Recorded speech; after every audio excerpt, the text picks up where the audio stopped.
Hello दोस्तों, जय माता जी। Welcome back to a new video. तो दोस्तों सुबह सुबह सभी को गुड मॉर्निंग। सुबह तो नहीं, अभी 10 बज गए हैं। कल थक गए थे पूरा मुंबई दर्शन करके। और हमारी होटल, हमारी यानी कि हम रहे थे वो होटल में, अभी विदाई ले ली है यहाँ से। और अभी हम जा रहे हैं एयरपोर्ट जा रहे हैं। पर एयरपोर्ट से पहले हम सिद्धिविनायक मंदिर है, जो कल हमें मुंबई दर्शन में नीचे नहीं उतरे थे, तो देवराज भाई वहाँ टैक्सी को पूछ रहे हैं। और दोस्तों कल सिद्धिविनायक मंदिर के दर्शन अंदर से नहीं हो पा रहे थे, क्योंकि क्या है, बस मुंबई दर्शन बाहर से ही ले जा रही थी, इसलिए वहीं नहीं जा पाए थे। इसलिए आज जा रहे हैं, तो पहले मंदिर का दर्शन करेंगे। और देखिए सब तैयार हो गए, दोनों लुक कुछ इस तरह प्रकार से है। तो अभी जा रहे हैं। और हिंदी नहीं, पर दोस्तों हिंदी, गुजराती और इंग्लिश तीनों मिक्स। गुजराती ज़्यादा मैं बोलूँगा, क्योंकि हमारे जो सब्सक्राइबर गुजरात से ज़्यादा है, और हमारे फैमिली वाले ही देखने वाले ज़्यादातर। पैसे कमाना एयरपोर्टना 600 રૂપિયા કીધા। 600 રૂપિયા કીધા એરપોર્ટના। મેં દેવરાજભાઈને મેં કીધું કે ભાઈ મોંઘું છે, તો દેવરાજભાઈ કે નહીં પૂછવા દો, તો પૂછવા ગયા હતા તો 600 રૂપિયા કીધા। ટેક્સી છે ને મીટર ઉપર હાલે। હા, લાઈન ટેક્સી ભૂકા કાઢ નાખે, બિલ આવે ને એટલું જ દેવાનું, એટલે ભૂકા નીકળી જાય। એટલે હમણાં પહેલાં સિદ્ધિવિનાયક મંદિર જઈશું, અને પછી જોઈ ટેક્સી કરશું, શું કરશું આગળ। હવે પહેલાં મંદિર દેખાડીએ। અને આ જો અહીં ટ્રાફિક મુંબઈનું, એટલે ચાલો ને ચાલો, ટ્રાફિક તો ભૂકા કાઢે યાર, બહુ ટ્રાફિક અહીં। હાલો મળી, તો અમે બેસી ગયા છીએ હાજી અલી દરગાહ, પછી ત્યાંથી સિદ્ધિવિનાયક મંદિર। દેવરાજભાઈ કે હાજી અલી દરગાહ જવું છે, તો જાય। કાળા માઈસ કેમ આવે છે? હાલો તો બહારનો સીન જોઈ લો થોડોક।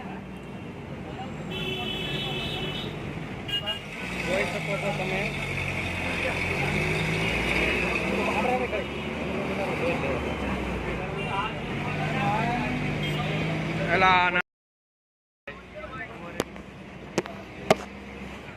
वाइन बाइन पीना हो तो government beer bar. One don't consume alcohol, alcohol is dangerous to health. આ તો જસ્ટ ફોર જોવા માટે, ખાલી તમે જોવો, બાકી પીવા પીવાનું હું નથી કહેતો ભાઈ, અને પીવાય નહીં। દોસ્તો આ મુંબઈનું સૌથી મોટું શોપિંગ સેન્ટર, અહીં બધા જ લોકો મોસ્ટ ઓફલી શોપિંગ કરવા આવે। આખો મોલ છે એક મોટો, પણ એક અલગ પ્રકારનો ગલી છે। અહીં તો આ ઢાળ છે બ્રો, અંદર ઢાળ છે, પણ અંદર એસી છે। પછી નીકળે તો જાઉં ને, મને એ ડાઉટ છે, કારણ કે આમાં ગલીમાંથી નીકળવું હોય ને બહુ લોચાવાળું થશે। ઊભો રાઉન્ડ મારી લઈએ, હવે કાંઈ અંદર જવું નથી, ગોળે ગોળ રાઉન્ડ મારી લઈએ આખો। રેડી, તમને આખો બતાવી દઈએ। જો शॉपिंग सेंटर, आने शॉपिंग सेंटर कहवाय, ये तो तुमने खबर है। अभी हम मुंबई में परफ्यूम है, देवराज भाई को लेना है, तो वह लेंगे। ये रहे, देखिए कितना सारा જોઈ શકો છો। 200 હીરાપણના શોપિંગ સેન્ટર, 200 દુકાનો છે આવી રીતના, પણ આ ઢાળમાં છે, આખો પર્વતમાંથી બનેલું છે। 200 દુકાનો છે આમાં, જો આમ અને આમ 200 દુકાનો છે આખી। પણ દોસ્તો મેં સ્પ્રેનો ભાવ બીજો તો ઓછામાં ઓછી 2000 થી સ્પ્રે ચાલુ થયો। સ્મેલ જોરદાર આવે, સ્પ્રે જોરદાર આવે, પણ પેલો સ્પ્રે મેં જોયો હતો ને, જે જેગવારનો હતો, 2250 રૂપિયાનો હતો। પછી જો આ બધી શોપિંગ મોલ છે અલગ અલગ, અહીં તમે આવી શકો છો જો અહીં લેવું હોય તો। પણ જોરદાર છે યાર, પણ ભાવ એવો છે, એવું છે। હા ટોયલેટ છે, અહીં ટોયલેટ છે ને અહીં જુઓ તમે, આ બધી શોપિંગ સેન્ટર એક લાઇનમાં જ છે। અહીં તમારે કપડાં લેવા હોય તો હે લેવું હોય, ચલો આવી ગયા છીએ। આ ભાઈ ગુજરાતી જ છે, અહેમદાબાદ। તો અહીં ભાઈ છે આપણે દેવરાજભાઈ, થોડાક ટી શર્ટની ખરીદી કરે છે, પણ અહીં 500થી તો ચાલુ થાય, 600 રૂપિયાથી ચાલુ થાય, અને જેવો જોઈએ એવું માલ મળી રહે। અહીં આ સાઈડ મોબાઈલની દુકાન છે, ભાઈની જ છે બધી। તો જુઓ દોસ્તો, આ જો સારું જ લાગે ને, બાકી મુલાયમ કાપડ એટલે જોઈ લો ને દોસ્તો, મને કાપડ ગમ્યું। કાપડ એટલે આમ તો બેસ્ટ છે, આમ પહેરવું હોય તો ગલગલિયા થાય, દોરા ધાગા નહીં નીકળે ને। આજે અમે ખરીદી કરી લીધી છે, દેવરાજભાઈને બતાવો ને। મુંબઈમાં લેવાની ઈચ્છા તો નથી, પછી દેવરાજભાઈ કે યાદગાર લઈ લે, પણ મસ્ત કાપડ મસ્ત છે દોસ્તો। લઈ લીધે, જો સેલ્ફી કરે। હા 1200 રૂપિયાના છે ને, થોડાક મોંઘા પડી ગયા, કાંઈ વાંધો નહીં, પણ લઈ લીધું। હા ભાઈ લૂંટી લીધા છે, ભાઈ ગુજરાતી બોલાય। ચાલો તો મળી શકો છો, અહીં શોપિંગ મોલ બધા જ ખુલી ગયા છે અત્યારે, અને મોજે મોજ, બાકી તો કાંઈ ઘટતું જ નથી। જોઈ લો આમાં વસ્તુ બધી દેવરાજભાઈ આગળ ચાલી રહ્યા છે। અને આમ જો બાકી આઈટમ તો બહુ મસ્ત છે બધી, જોરદાર। જે પણ ખરીદી કરવી અહીંયા વહી આવવાના, 10 થી 12 લાખ રૂપિયા લઈને ખીચામાં રાખવાના, તો થોડીક એવડી વસ્તુ આવે। અરે થોડીક વસ્તુ આવે, 10 થી 12 લાખ રાખવાનું, તો વધુ તો નહોતા હોય, તો મને વિશ્વાસ છે। તો એવું ચાલો નીકળી જઈએ, અમે થોડી ખરીદી કરી દઈએ, બહાર ભાગો હાલો। જોઈ શકો છો અહીંયા આપણે મુંબઈમાં એમણામ ગમે ત્યાં નહીં થોડું હાલવાનું, રોડમાંથી નહીં હાલવાનું, એના માટે ઓડી જાય છે। પહેલાં તો સામે મુકેશ અંબાણીનું ઘર અહીંયા બાજુમાં જ છે, આ શોપિંગ સેન્ટર અહીંયા છે, અને રોડ ક્રોસ કરવાનું તો આમાં નહીં, ગમે ત્યાં કૂદકા મારવાના ગુજરાત જેમ, એટલે કે અંદર સીડીયું છે, અંદર જઈ અને પછી તો અમે જુઓ આ સામે આ રોડ ક્રોસ ઉપર રસ્તો છે અને નીચે રોડ ક્રોસ કરવા માટેની જગ્યા છે. કેમ છે? મોજે મોજ. વાહ ભાઈ ગુજરાતી લાગે. તો અહીંયા અમારો રોડ ક્રોસ થઈ ગયો છે અને આ સામે ગુફામાંથી બહાર નીકળે છે. ગુફા જેવું જ લાગે, ફિલિંગ ગુફા જેવી જ આવે. અને આવી ગઈ છે હાજી અલી દરગાહ, જે દેવરાજભાઈ કહી રહ્યા હતા કે ભાઈ જવું જ છે, તો જવું જ છે. એટલે અમે વિચાર્યું કે હાલો જઈએ. તો હાલો હવે અમારી એન્ટ્રી થઈ ગઈ છે હાજી અલી દરગાહની પાસે. સામે ગુફામાં ગયા હતા ને અહીં ગુફામાં કાઢી નાખ્યા ભાઈ, અને અહીં મુંબઈ પોલીસ. અને હાલો દરગાહ અંદર એન્ટ્રી કરીએ. શકો છો અમે હાજી અલી દરગાહ અંદર જઈ રહ્યા છીએ અને અહીંથી આ ક્રોસિંગ રોડ છે. હવે તમે દોસ્તો જોઈ શકો છો કે અમે જો આ દરિયોના ઠંડા પવન આવે છે, દરિયા વચ્ચે હાજી અલી દરગાહ છે. તો અમે ત્યાં જઈ રહ્યા છીએ ત્યાં દર્શન કરવા માટે. અને જો આમ ફરતે આ જો આ બધું અલગ અલગ આખું એક ઓલું છે, ઓલા જેવું છે આમ વાતાવરણ. અને અહીંયા જો હાજી અલી દરગાહની વચ્ચે દરિયા વચ્ચે કાલ ઓટ વધુ આવી ગઈ હતી ને.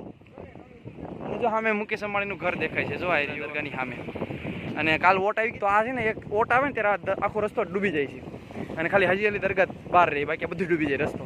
આજ ઓટ નથી, કાલ ઓટ હતી અમારા, એટલે અમે આવી ન શક્યા. આજ ઓટ નથી એટલા માટે અમે અહીં દર્શન કરવા આવી ગયા છીએ. અને જો આ જ્યારે ઓટ આવે ત્યારે બધું ડૂબી જાય, આ રસ્તો જ દેખાતો બંધ થઈ જાય, બધી દરિયામાં અલગ થઈ જાય, હા એટલે લુપ્ત થઈ જાય, એટલે કે દેખાતું બંધ થઈ જાય.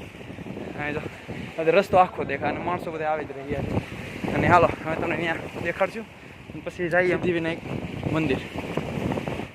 એમના ભાઈબંધને ફોન કર્યો છે બધા જ ને, અને લોકો બધા દર્શન કરે છે એમના ભાઈબંધ. અને દેવરાજભાઈ જો બેગ લઈને આટા ફેરાના આશીર્વાદ કરે છે અહીંયા. તો બીજું શું ભાઈ, ત્રીજો દી મુંબઈમાં છે. આજ ત્રીજો દી મુંબઈમાં છે. પહેલો દી આવ્યો આખો દી રેખડા થાકી ગયા હતા, રૂમ રોકાણા. બીજે દી પાછા આખો દી રેખડા મુંબઈ દર્શન કર્યા. અને ત્રીજે દી હાજી અલી દરગાહ અને આપણા સિદ્ધિવિનાયક મંદિર. અને પછી આપણે એરપોર્ટ ગોવા ડાયરેક્ટ. ઓહો પાણી બાકી હું થાય છે અહીં હું આપણે થોડુંક પાણી વરસાદના કારણે ડોળું છે, પણ સમુદ્ર હિન્દ મહાસાગર જ છે. આમ જોવા જાવ તો આગળ જતા જાવ એટલે હિન્દ મહાસાગર, આ થોડોક સિસરો હિન્દ મહાસાગર. એટલે પછી તળિયું એનું આવતો વાર લાગે, 6-7-8 કિલોમીટર આવે. દુનિયાની સૌથી ઊંડી ખાઈ છે જે દરિયામાં 13.5 કિલોમીટરની છે. Mariana trench, you can search on Google, Mariana trench. એ લોકો બેઠા છે. હાલો અંદર જઈ દર્શન કરીને પછી આવી બાજુમાં આવી ગયા છીએ દરગાહના. અંદર તો શૂટ નહીં કરવા દે એવું મને લાગે છે, પણ કાંઈ વાંધો નહીં. હાલો અહીંયા હાજી અલી દરગાહ છે, દેવરાજભાઈ છે. અને અહીંયા અંદર જો આવું વાતાવરણ છે. હવે થાકી ગયા એટલે બેસી ગયા સારમમાં હેઠા દરગાહે ગયા. અને હવે સિદ્ધિવિનાયક મંદિર, ગણપતિ બાપાના મંદિરે દર્શન કરશું. ત્યાં જઈશું. દેવરાજભાઈ બધા જો રેપ જે થઈ ગયા પરસેવાના, તડકો ભારે છે આજે, એવું છે. સારું હાલો તો જઈ ત્યાં મળે. થાકી ગયા હતા પણ આવી એસી વાળી બસ મળી છે, બહુ મજા આવે છે, મોજે મોજ. હવે ડાયરેક્ટ સિદ્ધિવિનાયક મંદિરે મળશું. ઠંડુ મજા આવે. દોસ્તો અમે આવી ગયા છીએ અત્યારે સિદ્ધિવિનાયક મંદિર, જે મુંબઈનું પ્રખ્યાત મંદિર છે. અને લોકો કરોડપતિ પણ અહીં દર્શન કરવા આવે. મુકેશ અંબાણી છે કે કોઈ પણ હીરા હિરોઈન બધા અહીં દર્શન કરવા આવે. એની ખાસિયત એ છે બધા ગણપતિ બાપાની જે મૂર્તિની સૂંઢ હોય ને એ જમણી બાજુ હોય, પણ આ એક ગણપતિ બાપા છે વિશ્વમાં કે જેની સૂંઢ છે ને એ ડાબી બાજુ બનાવેલી છે. અને જે આ મંદિર કઈ રીતના બનાવેલું છે કે જે મધુ અને કટક નામના બે રાક્ષસ હતા, એને મારવા માટે સિદ્ધિયા ગણપતિ બાપાએ આશીર્વાદ તરીકે વિષ્ણુ ભગવાનને આપી. અને આ પર્વતમાંથી મંદિર હતું. અત્યારે પર્વત જેવું કંઈ નામ નથી રહ્યું. અને આની ફરતે ફરવાનું હોય, શ્રદ્ધા છે. અને ઉઘાડા પગે જો તમે જાઓ અને દર્શન કરો, તમારી હરેક માનતા પૂરી થાય છે મન્નત. અને એને એક મોટો ઉંદેડો પણ છે ગણપતિ બાપાનો, અને જેના કાનમાં કહો તમારે જે પણ જોતું હોય તે ગણપતિ બાપા આપે છે તમને. તો આ એની ખાસિયત હતી, આ તમને કહી દીધી. અને હવે આપણે મંદિરના દર્શન કરાવશું. ચલો હવે અમે મંદિર બાજુ પહોંચી ગયા છીએ દોસ્તો. તો જોઈ શકો છો અમારે દેવરાજભાઈ ઊંધું ખાલી ઉપડા છે આગળ. જો સામેનું મંદિર સિદ્ધિવિનાયક મંદિર, જો ઉપરનું સોનાનું છે આખું. અને જ્યાં જે મેં કીધું ને ત્યાં જે ઉંદેડો છે ને એ ચાંદીનો છે આખો, મોટો 25-30 કિલોનો. આ મંદિર છે દોસ્તો એ 200 વર્ષ જૂનું છે. 200 વર્ષ થઈ ગયા છે આ મંદિરના.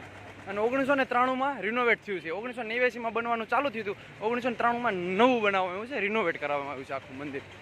તો અમે આપણે દર્શન કરશું. અંદર વિડીયો બનાવવા દઈએ તો બનાવશું, નકર જોઈશું કાંઈક. અહીં દેવરાજભાઈ ચાલી રહ્યા છે મોજે મોજ. અહીં બાજુમાં રસ્તો છે, આ મંદિર છે. અને અહીં અમે જઈએ છીએ અંદર. અને આ કેમેરો છે સામે. દોસ્તો ગણપતિ બાપા મોરયા, ઘીમાં લાડુ ચોળિયા. અમે લાડુનો આપણે પ્રસાદ લેશું અહીંથી. લાડુડી જો લાડુડી છે કે મોટો લાડુઓ છે. મોદક જોવો તમે અહીં મસ્ત મસ્ત શણગાર ને બધું જ મળે છે. અને સુગંધ તો એવી આવે ને ફૂલની, એની તો વાત કરવામાં દિલ ખુશ થઈ ગયું. આજ તો મોજે મોજ. જોઈ લો આવું બધું છે અહીંયા. અને અંદર તો દર્શનમાં તો જો આ એરિયા અહીંયા આ મંદિર આવડું મોટું મંદિર તો અત્યારે રિનોવેટ હજી આ થાય છે, હજી બને છે. 1993માં બની ગયું હતું પણ આ પાછું રિનોવેટ થાય છે અત્યારે પાછું. જોઈ લો તમે સિદ્ધિ વિનાયક ગણપતિ બાપાની આ પસંદ કરી, જે આ લઈ લીધી મેં, આ લઈ લીધી દેવરાજભાઈએ. રૂપિયા નો કહેવાનું. ચલો અહીં ગણપતિ બાપાના 3 ગેટ છે, તમને 3 બતાવું. આ પહેલો, આ બીજો અને સામે ત્રીજો. 3 ગેટથી તમે દર્શન કરી શકો છો. અને તમે ટ્રાફિક જુઓ, શ્રદ્ધાળુ કેટલા છે અહીં જો. जाएंगे अभी दर्शन करने के लिए अंदर, तो बहुत बड़ी लाइन है, देखते अभी चले जाते हैं. देखकर गणपति बापाना अंदर मंदिर अंदर આવી ગયો છું હું, જોઈ શકો છો.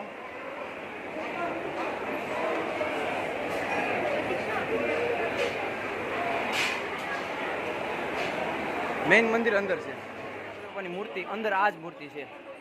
3 ફૂટની મૂર્તિ છે. આ 3 ફૂટની મૂર્તિ છે. આ જ મૂર્તિ અંદર ગણપતિ બાપાનું મસ્ત રૂપ છે. અને જો તમે એની સૂંઢ ડાબી બાજુ છે. બધા ગણપતિ બાપા હોય ને એની સૂંઢ જમણી બાજુ હોય, પણ એક જ ગણપતિ બાપા એવી છે કે સૂંઢ ડાબી બાજુ છે. અને આ ટ્રાફિક જો શ્રદ્ધાળુની, જો કેવડી ટ્રાફિક છે.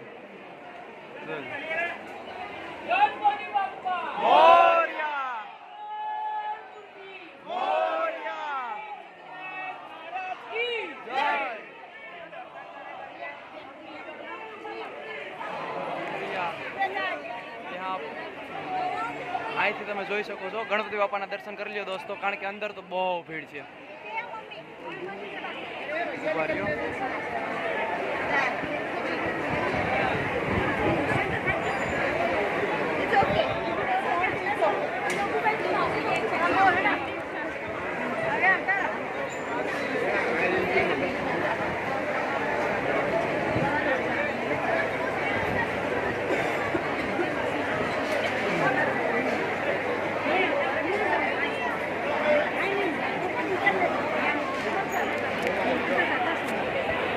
પબ્લિક લો, પબ્લિક તો કશું નહીં.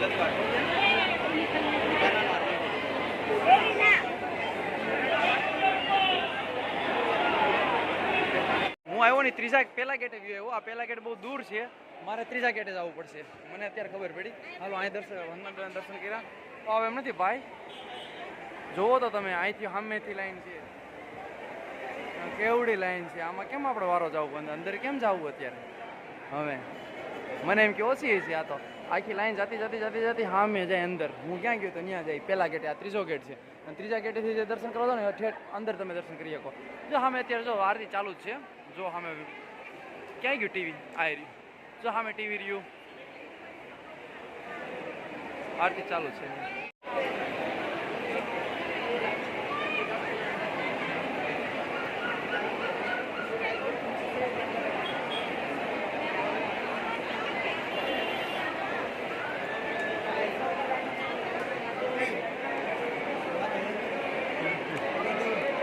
જી હા ભાઈ.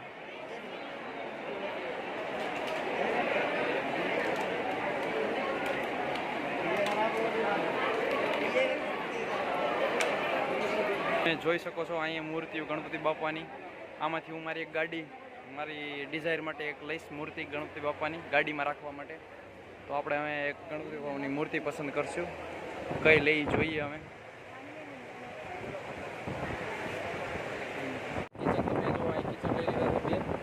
મૂર્તિ મને પસંદ આવી છે ગાડીમાં રાખવા માટે. તો આ મૂર્તિ જોઈ શકો છો. અત્યારે મેં મૂર્તિ લઈ લીધી છે.